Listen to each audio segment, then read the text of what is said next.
Hello, welcome to D&D Daily. Today I'm going to be doing a deep dive into the College of Glamour subclass. I love doing these subclass deep dives, and this is one I am particularly excited for. But before jumping into it, I do want to say that bards are powerful enough that you can take any subclass and be perfectly viable. So what I am saying is don't choose your subclass based on power level, choose it based on the flavor. That is just a suggestion, do whatever you want, but I think it's far more important to get the flavor you want than just look to min-max, especially with bard subclasses. Beginning with the Mantle of Inspiration, which we get at 3rd level. When you join the College of Glamour at 3rd level, you gain the ability to weave a song of fey magic that imbues your allies with vigor and speed. As a bonus action, you can expend one use of your bardic inspiration to grant yourself a wondrous appearance. When you do so, choose a number of creatures you can see and who can see you within 60 feet of you, up to a number equal to your charisma modifier, a minimum of 1. Each of them gains 5 temporary hit points. When a creature gains these temporary hit points, it can immediately use its reaction to move up to its speed without provoking opportunity attacks. The number of temporary hit points increases when you reach certain levels in this class, increasing to 8 at 5th level, 11 at 10th level, and 14 at 15th level. Jeez, I love Mantle of Inspiration. I think it's so cool, and it feels very bard. It feels like playing music, and that gives an AoE effect, which is something that blows my mind that bards don't have more of, is like this musical aura.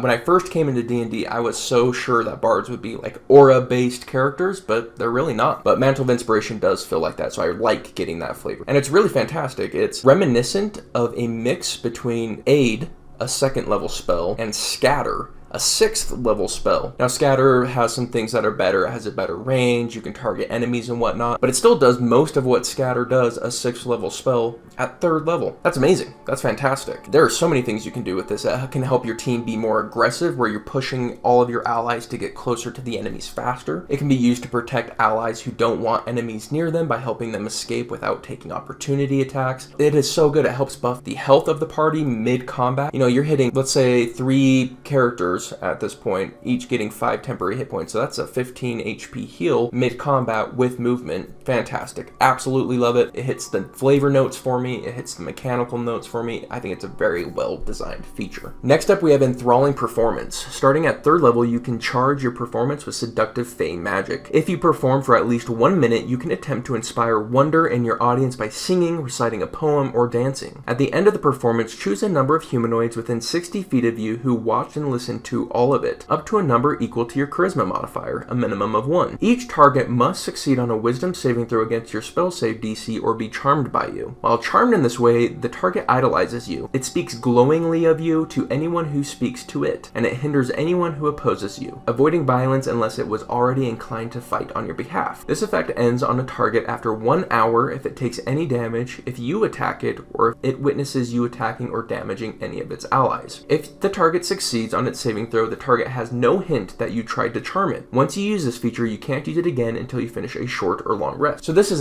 definitely an out of combat feature, and it's pretty niche on when you can set it up. They have to listen to your whole performance. However, it does have some really powerful things going for it. An hour-long charm is quite a long charm, and the fact that they don't know you attempted to charm them means you can kind of go for this without a lot of risk, which is pretty cool to set up certain situations. Those situations are going to be a million, just infinite amount of situations that it can work with, but something that comes to mind is if you wanted to steal from a target, you could open up with this performance, and they're going to be happy to have you in close proximity to them for a whole hour, where you can look for a good opportunity to go for that pickpocket. Just one example of many. Really fun for role-playing, and I actually really like that we have one feature that's great for combat and one feature that's really cool outside of combat. So far, I'm really loving this subclass. Let's see if that continues as we jump into Mantle of Majesty. At 6th level, you gain the ability to cloak yourself in a fey magic that makes others want to serve you. As a bonus action, you cast Command without expending a spell slot, and you take on an appearance of unearthly beauty for 1 minute or until your concentration ends, as if you were concentrating on a spell. During this time, you can cast Command as a bonus action on each of your turns without expending a spell slot. Any creature charmed by you automatically fails its saving throw against the command you cast with this feature. Once you use this feature, you can't use it again until you finish a long rest. What a cool feature. I think Command is one of the most underrated spells, and this it basically gives you a once per long rest spell that allows you to continually cast a different spell with your concentration. Pretty weird. It reminds me of Eyebite, where you concentrate on the spell, and then you have this different effect you can target someone with each turn. But I think this is a pretty cool fight-winning spell. It's something that we can cast at beginning of combat, we can mix in our cantrips or our weapon attacks, and then we can just continually command people, and command takes up their action. We're using our bonus action to take up their actions as well as get other benefits. We can make them drop their weapons and their turn. We can make them run away and take opportunity attacks. We can make them go prone so everyone has advantage on them. We can make them flee. There's so many things we can do with it. I really like this. I think it's very cool. Now here's where it gets cooler, is it works very well with Enthralling Performance. Enthralling Performance sets us up with someone who is charmed for an hour, and now we can cast command 10 times on that person. They can't succeed on that save. So there's a lot of things we can command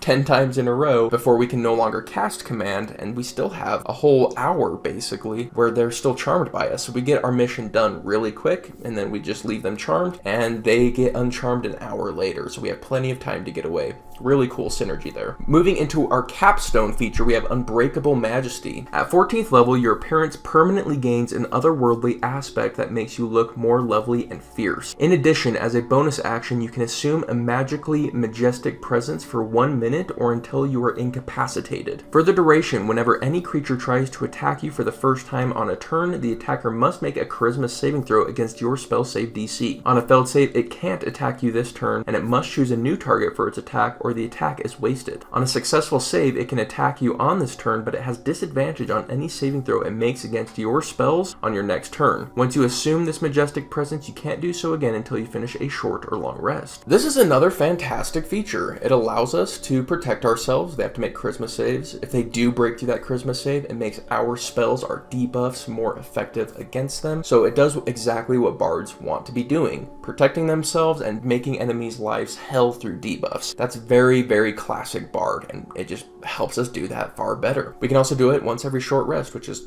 significantly better than once every long rest. Charisma saves are also notoriously hard for most creatures to save on, so this is actually a really powerful defense from any creature that is attack based. Spellcasters, of course, are just going to completely ignore it, but that's not what this is meant for. Okay, I really like this subclass. I think it's very well designed. Nothing is stupidly overpowered. Everything feels in theme. Everything feels well designed, well balanced. Everything is good, but not broken. It just really nails it for me. I think this is one of the best designed bard subclasses that I can think of so far. Very well designed. How does it change our combat? It doesn't change Bard's core combat a bunch. It gives us a new spell to work with. It gives us the ability to mobilize our army, so we kind of have more of a support feel. We kind of have more of a debuffer feel, which are things bards are already doing. So this really does feel like we just bard better, and it does have like that rock star flavor where we get people who are obsessed with us. So we kind of have that rock star vibe, and that's a vibe that not every bard hits, which is a pretty cool flavor vibe that sets us apart. Man, cool subclass. Really enjoyed doing this one. I want to hear how you would build your Glamour Bard. What would you do to make it stand out and be that amazing performer that it was always destined to be? Let me know in the comments down below. If you enjoyed this deep dive, I am deep diving everything about the Bard, including other subclasses, but as well as the base class, spells, features, everything with a fine-tooth